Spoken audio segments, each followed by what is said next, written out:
Support for the roundup comes from Symphony 3. Councils around the country are working hard to keep their communities safe and prepared before, during and after emergencies such as bushfires and floods. And in recent weeks, Symphony 3 has been working with councils around Victoria, including Greater Bendigo, Mildura, Ararat and Golden Plains, to create emergency dashboards, pulling together live data including weather, traffic, emergency incidents, unplanned and planned disruptions, news and social media feeds. An emergency dashboard is cost-effective and can be deployed in just 3 days. Find out more at www.symphony3.com.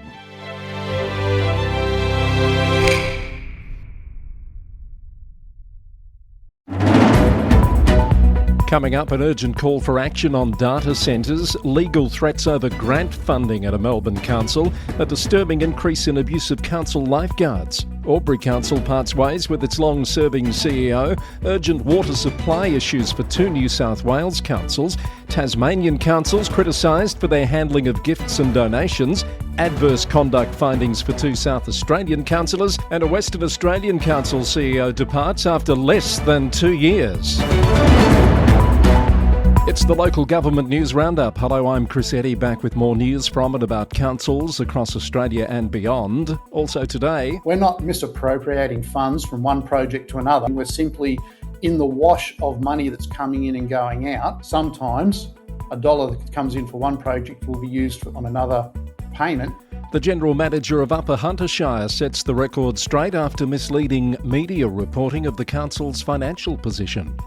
The Roundup is brought to you by the Victorian Local Governance Association, the national broadcaster on all things local government, with support from Symphony 3, simple, connected customer experiences. It's Wednesday the 4th of February. Good to have you listening wherever you are in Australia or indeed beyond. Melbourne Lord Mayor Nick Rees is calling on governments to take urgent action on the environmental impact of data centres. ABC News reports that he's warned data centres are the biggest challenge to hit our energy systems since air conditioning was introduced in the 1950s. Councillor Rees says the boom in AI and cloud computing has driven massive demand for vast server warehouses, and right now there aren't proper regulatory frameworks in place to manage their water and energy consumption. Last night, Melbourne City Council voted unanimously to push for transparent monitoring requirements and better oversight from state and federal governments. It comes as the Victorian government positions the state as a global leader in ethical AI, with Premier Jacinta Allen saying she wants Victoria to be the data centre. The government estimates the state's data centre pipeline could be worth up to $25 billion.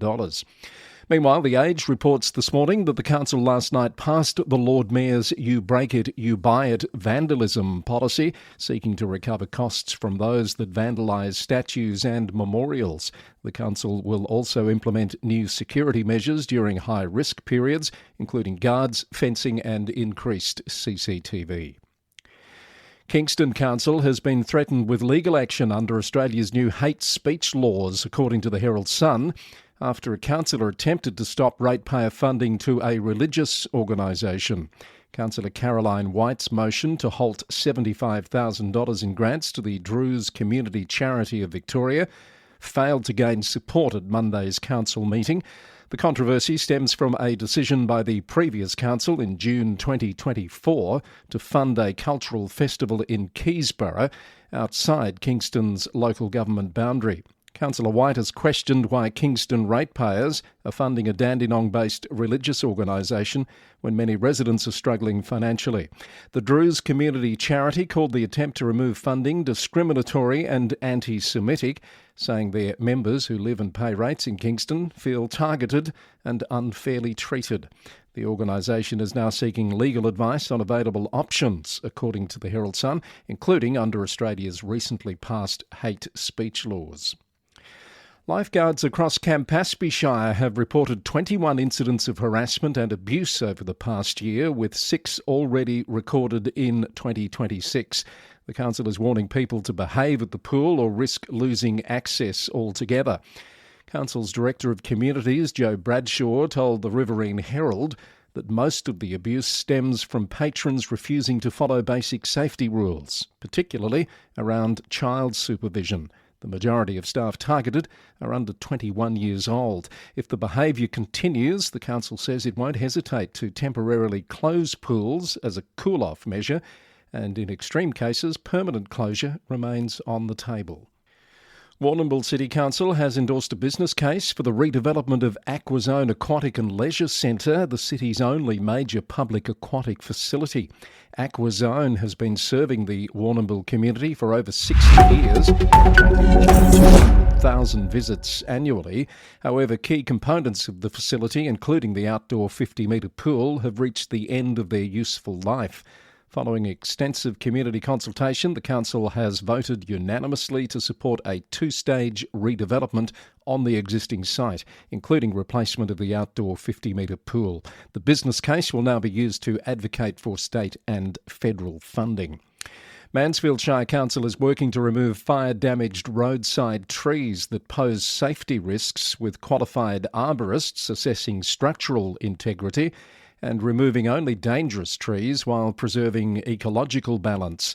The recovered timber will be repurposed at no cost for fence posts, firewood and habitat restoration for properties affected by the Longwood fire, supported by disaster recovery funding arrangements and at no cost to ratepayers.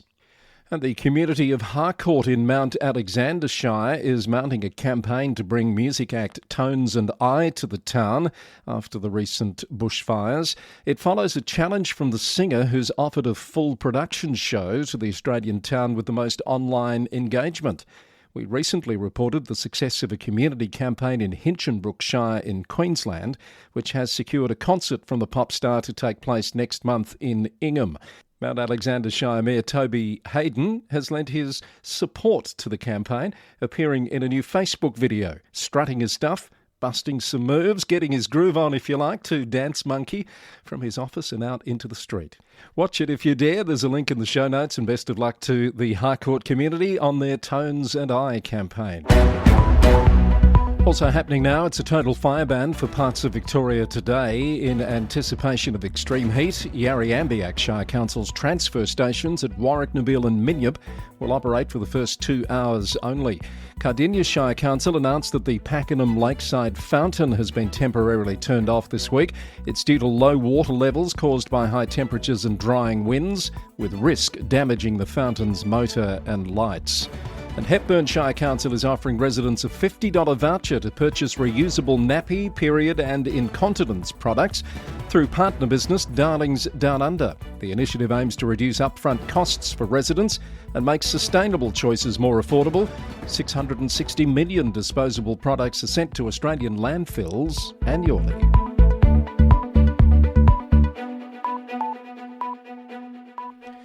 On to New South Wales, and Albury City Council has decided that long-serving CEO Frank Zachnich will not be returning to his role. The announcement came after an extraordinary council meeting held behind closed doors last week. Mr Zachnich, who's been on unplanned leave since early December, led the council for more than a decade after joining in March 2013. Mayor Kevin Mack addressed the media yesterday and said the decision was because of a lack of energy, confirming that it would come at a cost of thousands to the council. In a statement, the council thanked Mr Zachnich for his years of service and contribution to the Albury community. The Border Mail reported that the decision to part ways with Mr Zachnich was not unanimous. Gail Evans-Barr will continue as acting CEO, with an interim chief executive expected to be appointed by mid-February. Glen Innes Severn Council has submitted a special rate variation application to IPART, proposing a 48.3% rate increase over 3 years to address financial sustainability, maintain essential services and renew ageing infrastructure. Mayor Margot Davis acknowledged the community's opposition to rate increases, but says the council has been left with no alternative due to systemic funding issues. Councillor Davis stated, "We're being forced to make decisions in a system where costs are rising and funding from other levels of government has not kept pace." The Mayor has previously written to the Prime Minister to highlight the inequity in the funding system and calling for financial assistance grants to be restored to at least 1% of Commonwealth taxation revenue. Upper Hunter Shire Council General Manager Greg McDonald says a report in the Newcastle Herald that the council was considering service and staff cuts is misleading. The Herald claimed to have obtained a leaked email suggesting the council was considering staff cuts, but Mr McDonald told the Roundup that's not the full story. He joins me later in this episode for a discussion about the work being done at Upper Hunter to maintain essential services while working toward long-term financial sustainability, as well as his advocacy for better funding solutions for rural and regional councils like the Upper Hunter. Stay tuned for that conversation coming up soon. An audit of New South Wales councils has revealed that 3 in 4 major infrastructure projects costing over $30 million are delivered late or over budget, according to the Sydney Morning Herald. Examples include the North Sydney Olympic Pool, which faces 4 years of delays and $60 million in cost overruns. The report highlights that councils are struggling with financial sustainability, outdated project management guidelines, and increasing dependence on unpredictable grant funding, prompting recommendations for updated frameworks by mid-2027. The United Services Union is calling for increased federal funding to support New South Wales councils in maintaining essential community services, particularly early childhood education centres, which are being cut due to financial pressures from rate pegging and cost shifting. In its submission to a House of Representatives inquiry into local government sustainability, the union demands that federal financial assistance grants be restored to at least 1% of Commonwealth tax revenue, and that funding prioritise council-run childcare to ensure quality care over for-profit providers. Berrigan Shire Council has reassured the Finley community that the town's treated water remains safe to drink after a power outage at the water treatment plant caused temporary cloudiness due to flocculant entering the system during restart.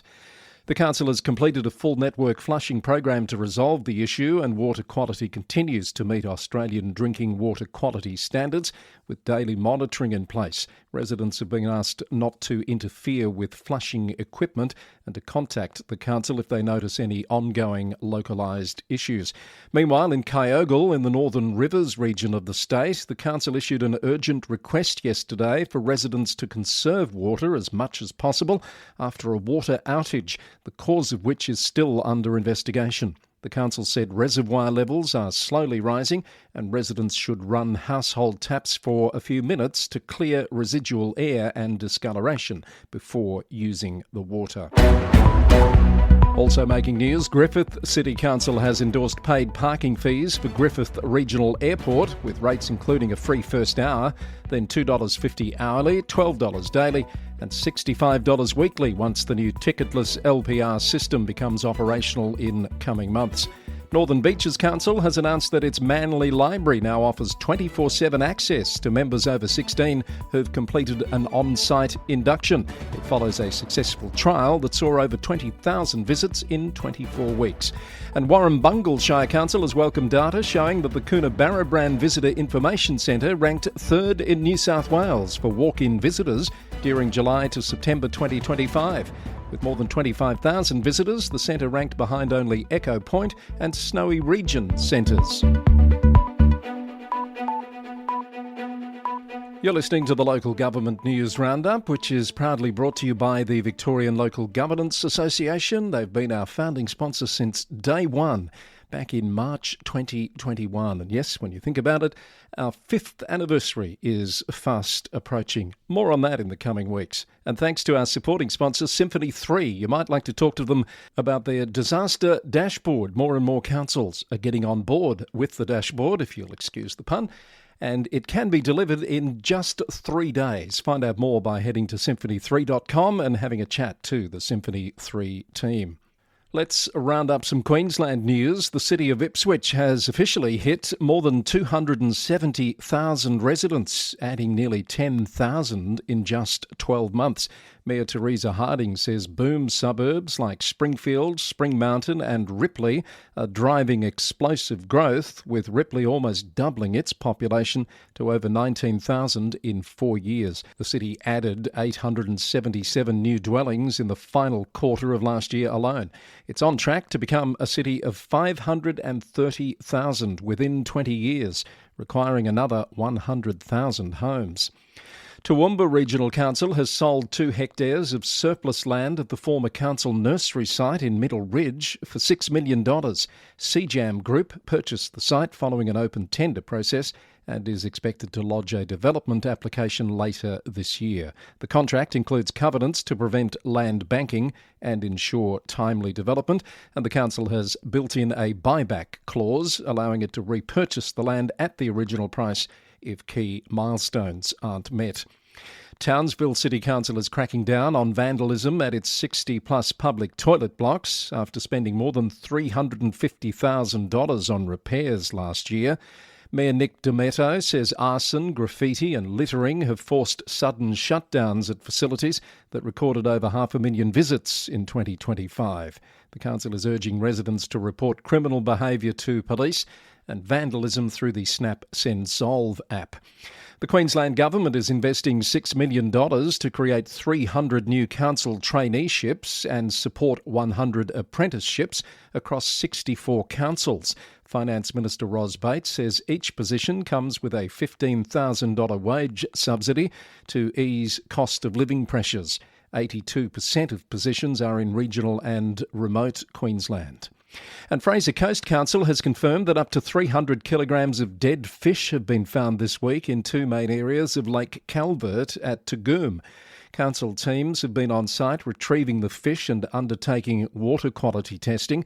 In a statement, it said the deaths are likely due to elevating temperatures, leading to reduced oxygen levels in the water. It's understood state officials are also dealing with dead bird life, including ducks, at the lake. On to Tasmania, and the Integrity Commission there has uncovered serious gaps in how local councils track gifts and donations to staff and councillors. A new audit found just 600 gift declarations recorded across all 29 councils over the past 12 years, with the 4 largest municipalities accounting for nearly 70% of entries.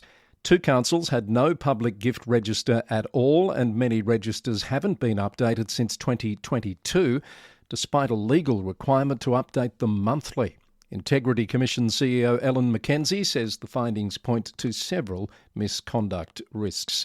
Reporting on that from Pulse Tasmania and the Hobart Mercury, links in the show notes. Hobart Lord Mayor Anna Reynolds has indicated she's likely to run for re-election in the October council elections, according to Pulse Tasmania. A win would extend her tenure to over a decade as the 3rd woman to serve as the city's Lord Mayor. First elected as an alderman in 2014 and as Lord Mayor in 2018, with 63% of the vote, Ms Reynolds successfully defended her position in 2022 with 53% of the final vote against challenger John Kelly. And Clarence Mayor Brendan Blomley has firmly ruled out running as a One Nation candidate when he seeks re-election later this year, confirming he'll run as an independent candidate. The Mercury reported that Mr Blomley confirmed being approached, but he's described party politics as a dysfunctional cesspit and says he has no intention of returning to any political party after 33 years of membership. Councillor behaviour's in the news in South Australia at the moment. Adelaide City Councillor Henry Davis has been formally censured and ordered to apologise after an investigation found he breached behavioural standards 8 times. The Advertiser reported that the controversy stems from an Instagram video that Councillor Davis posted in July last year, in which he claimed a committee chair earned $1,500 an hour for a meeting she didn't attend, and suggested councillors could secure such positions by making some friends. An independent investigator found the video was disrespectful, misleading, and filmed in a restricted town hall area, constituting misuse of council resources. Councillor Davis has until February 26th to issue the apology at a council meeting. A Barossa Valley councillor has been formally reprimanded after a year-long pattern of offensive behaviour that cost local ratepayers tens of thousands of dollars. According to the Advertiser, Bruce Priest from the Barossa Council has been ordered to publicly apologise after breaching behavioural standards 5 times throughout 2024. The misconduct included using a homophobic slur during a discussion about an AFL player's suspension, walking out during acknowledgements of country on 5 occasions, and turning his back during a smoking ceremony at an Australia Day event. The investigation cost the Barossa Council $47,000. A panel has issued a public reprimand and ordered Councillor Priest to reimburse the council $810. He's now taking legal advice and considering legal proceedings. Wattle Range Council CEO Ben Gower has signed a new 5-year contract extending his tenure at the council through April 2031, according to a report from SE Voice. The new deal follows favourable completion of an annual performance review last year. He joined the council in the CEO role in 2016. Some Western Australian news. The City of Nedlands has confirmed its former CEO Kerry Shannon has officially parted ways with the council. Perth Now reported late yesterday that Ms Shannon's final day was January 30th, bringing an end to a tumultuous tenure that began in May 2024. The former Town of Cambridge Mayor had been on indefinite leave since October, following a confidential performance review by the city's commissioners. Her departure comes ahead of local elections in March, when voters will choose a new mayor and council, following the dramatic dismissal of the previous council by Local Government Minister Hannah Beazley. Acting CEO Arthur Chiron will continue in the role until the incoming council appoints a permanent replacement. And the City of Belmont's Verge Garden program is back for another year. The program offers residents free starter kits with native plants, mulch and supplies, plus expert workshops to help transform street verges into sustainable water-wise gardens that support local wildlife. Applications are now open for a limited number of places. Still to come, Roundup Extra. I'm joined today by Greg McDonald, the General Manager of Upper Hunter Shire Council. That interview for you very shortly. But first, the global report. Starting in New Zealand, Auckland Mayor Wayne Brown is rallying councils nationwide against the government's proposed rates cap, warning it could force councils to cut essential services and hike user fees. Newsroom reported that Prime Minister Christopher Luxon and Local Government Minister Simon Watts met with Mayor Brown on Monday night to discuss Auckland's funding deal. While they've agreed to omit the rates cap from that specific agreement, the government still plans to impose it through legislation. Brown argues the cap is unfair, pointing out that over the past 5 years, central government taxation has increased by 48.5%, about $40 billion, while Auckland rates have risen just 41%, less than $1 billion. 18 councils have submitted opposition to the proposed cap, warning of serious consequences. In the UK, a cyber attack on Kensington and Chelsea Council in late November that disrupted IT systems across 3 central London councils has blocked property searches and planning applications that could prevent billions in stamp duty from reaching the Treasury. The attack affected Kensington, Westminster and Hammersmith and Fulham councils, which together processed £1.5 billion in stamp duty during the 2024-25 tax year. Many property transactions are now delayed as the councils attempt to handle processes manually, according to MSN.com. An independent investigation has found 6 Tameside council members breached their code of conduct through participation in a WhatsApp group. The group, called Trigger Me Timbers, reportedly contained racist, anti-Semitic, sexist and threatening messages. The councillors were found to have violated multiple conduct obligations, including failing to treat others with respect, bringing the council into disrepute, bullying, discrimination and misusing council resources. A council standards committee is due to consider the findings of the investigation this week. In the US, Chicago Mayor Brandon Johnson is pushing for local government processes to investigate and potentially prosecute federal immigration agents. Cities929.com reported that the push follows the approval of an amendment allowing the Civilian Office of Police Accountability to investigate police officers who violate the city's Welcoming City ordinance. Mayor Johnson has accused the Trump administration of directing federal agents to use lethal force and called for local action against what he described as federal overreach. Santa Monica, California has become the first US city to equip parking enforcement vehicles with artificial intelligence-powered camera systems to automatically detect and ticket bike lane violations citywide. The Hayden AI technology uses computer vision to capture potential violations for human review. Streets Blog reported that the aim is to improve cyclist safety by deterring illegal parking that forces riders into vehicle traffic. And to Pakistan, where political tensions are escalating in Karachi, the Tribune reports the wheels are in motion for a no-confidence motion against the mayor, Murtaza Wahab, in the wake of last month's devastating Gull Plaza fire that killed 80 people. The opposition party, JI, which controls 127 council seats, says 29 women councillors have already signed the proposal in its first phase and is reaching out to other opposition parties to build broader support. The opposition has sharply criticised the mayor's handling of the tragedy, questioning why he was attending events in Islamabad while funerals were being held in Karachi. Under the Sindh Local Government Act, if the motion succeeds, Wahab could be barred from contesting the resulting mayoral election. The motion is expected to be formally submitted between the 8th and the 10th of this month. That's our global report, and that's the news for this edition of the Roundup. But stay with us, it's time for Roundup Extra.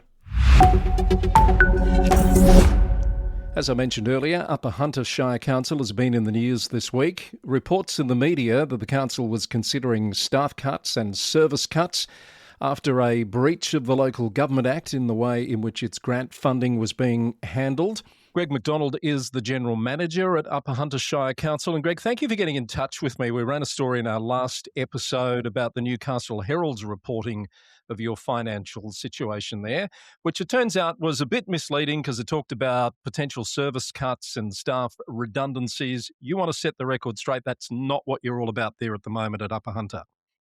No, that's right, Chris. The Newcastle Herald report was inaccurate in regards to the options that it put forward for the solutions. It took a email that I had sent to councillors saying, in order for council to avoid this current breach of the Local Government Act, which we acknowledge, we would have to move forward to either cut services, take out further loans to ensure that we had a surplus of funds in our unrestricted cash reserve, or stop doing emergency services, or even stop taking on grants in total. However, none of those options were actually recommended as solutions. They were simply pointing out to the councillors that these were the ramifications of trying to address the issue immediately.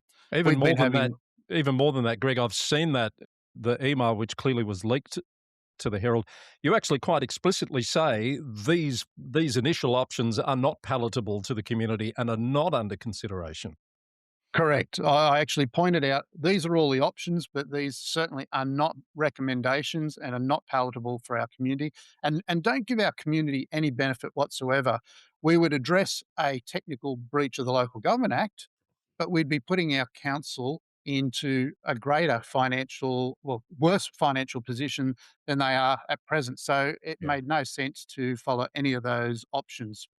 Let's come back to that breach of the Act in a moment, but can you give us a bit of context first? Where is Upper Hunter? I think you're centred in Scone, but for people that don't know the lay of the land in New South Wales, what is the context there?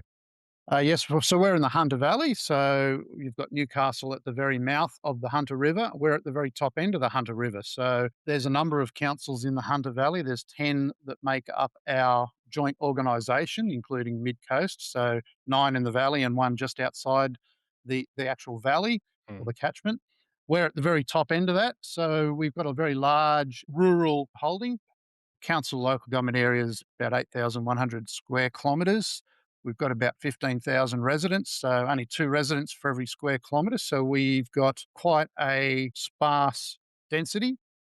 We have some major towns, as you mentioned. Scone's our major town. We've got about 5,000 people here in Scone, but we also have larger communities at Merriwar, Murrurundi and Aberdeen. So quite a spread out local government area with some, fairly distinct major centres, probably about 50 or 60 kilometres between Scone and Merriwar. So, fair travel distance between those two major centres.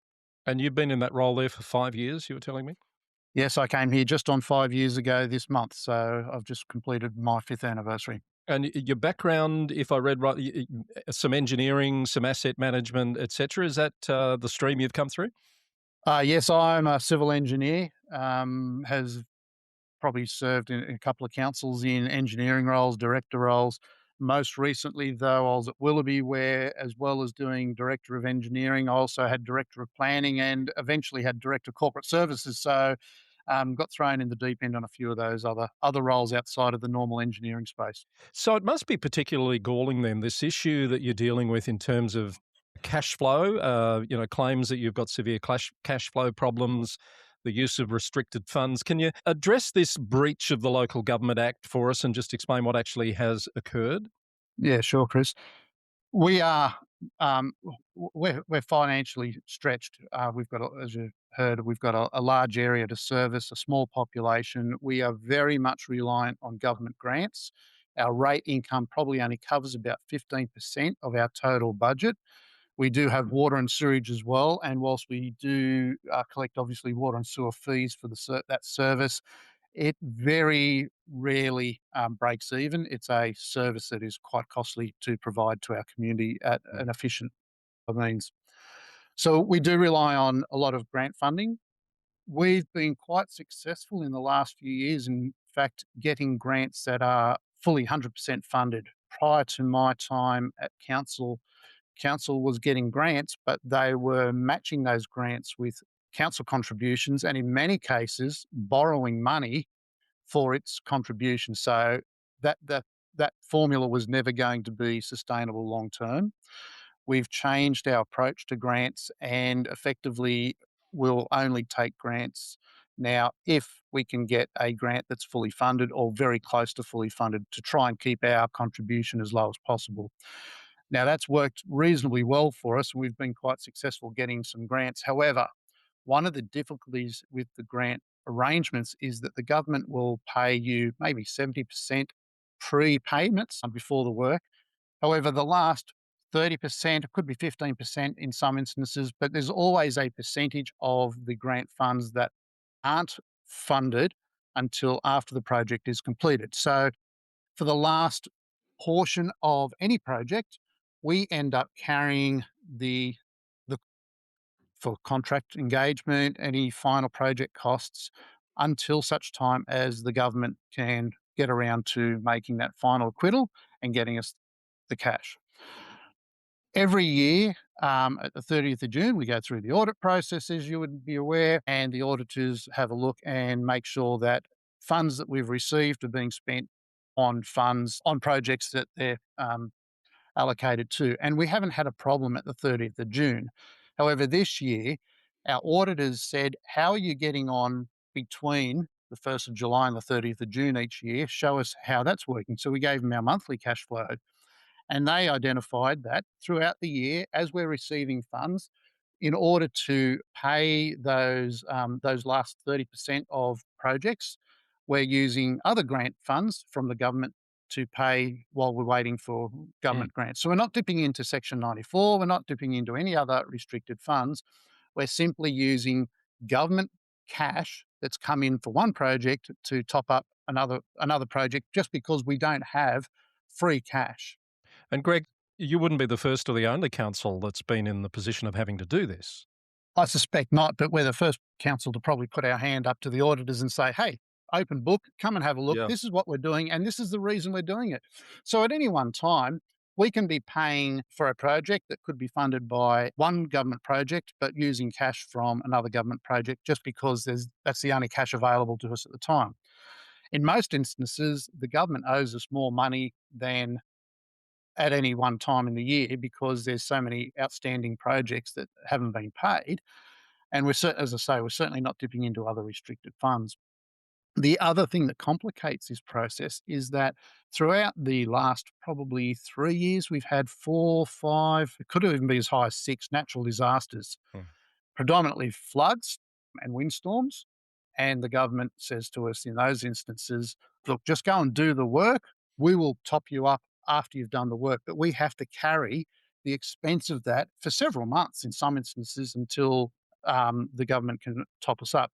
Now, there's other emergency works that they do end up paying for in advance, but those initial emergency works to reopen a road that's been cut by floods or re-establish a bridge or a culvert or something like that has to be borne by council.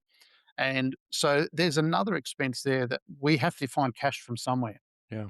Now, as I said, we're not misappropriating funds from one project to another. We're not getting grants for a road and spending it on a community centre. We're not doing that type of thing. We're simply in the wash of money that's coming in and going out. Sometimes a dollar that comes in for one project will be used on another payment until such time as the government can top us up. We've argued that for small councils such as us who don't have the cash or free cash available, the government almost needs to give us the full 100% up front because it's the only way of ensuring that you don't breach the Local Government Act. However, as I pointed out at the top of the program, the alternatives to us as a small council are we simply say no to grants. Well, that's not a Yeah. good outcome for our community. I go and borrow $5 million and just drop it in my cash account and pay, $200,000 a year interest. That's not a good outcome for my community, but it avoids utilising government funds for these, which have resulted in these breaches. I stopped doing emergency works. Well, that's not going to be appreciated by our community. So there is no solution to this that is an acceptable solution to our community. And we would argue that what we have done is the best thing for our community. It's the wisest use of the funds that we have. And there's no misappropriation, as I said. It's just simply the way that funds are utilised throughout the year.